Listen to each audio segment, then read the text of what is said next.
বাংলাদেশের ইতিহাসের সর্বকালের সবচেয়ে জনপ্রিয় নেত্রী বেগম খালেদা জিয়া।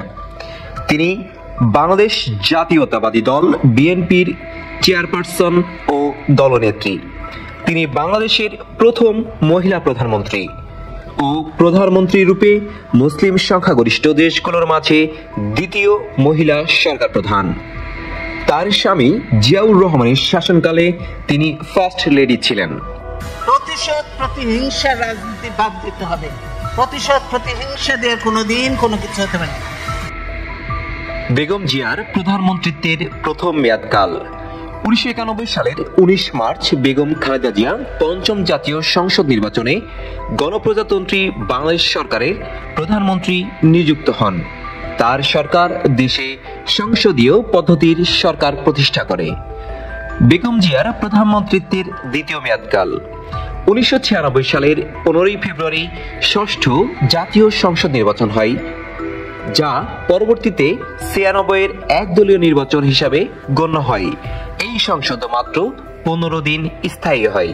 বেগম জিয়ার বিরোধী দলীয় নেতৃত্বের প্রথম মেয়াদকাল 1996 সালের সপ্তম জাতীয় সংসদ নির্বাচনে বিএনপি মোট 116টি আসনে জয়লাভ করে, যা সরকার গঠনে যথেষ্ট ছিল না।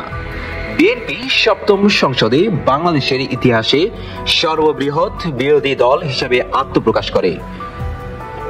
বেগম জিয়ার প্রধানমন্ত্রীত্বের তৃতীয় মেয়াদকাল অষ্টম জাতীয় সংসদ নির্বাচনের আগে বিএনপি বাংলাদেশ জামায়াতে ইসলামী, ইসলামী ঐক্যজোট ও জাতীয় পার্টির সাথে 4 দলীয় ঐক্যজোট গঠন করে। 2001 সালের 1 অক্টোবর সংসদ নির্বাচনে 4 দলীয় ঐক্যজোট বিপুল ভোটে জয়ী হয়ে সরকার গঠন করে। খালেদা জিয়া এই সংসদেও প্রধানমন্ত্রীর দায়িত্ব পালন করেছেন। 2006 সালের 28 অক্টোবর এই সংসদের মেয়াদ শেষ হয়।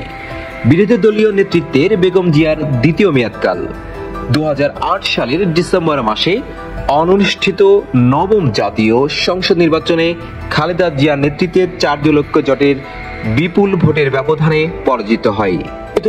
বিরোধী দলীয় নেতৃত্বের দ্বিতীয় মেয়াদকাল 2008 সালের ডিসেম্বর মাসে অনুষ্ঠিত নবম জাতীয় সংসদ নির্বাচনে বেগম জিয়া দ্বিতীয়বারের মতো বিরোধী দলীয় নেতৃত্বে গ্রহণ করেন।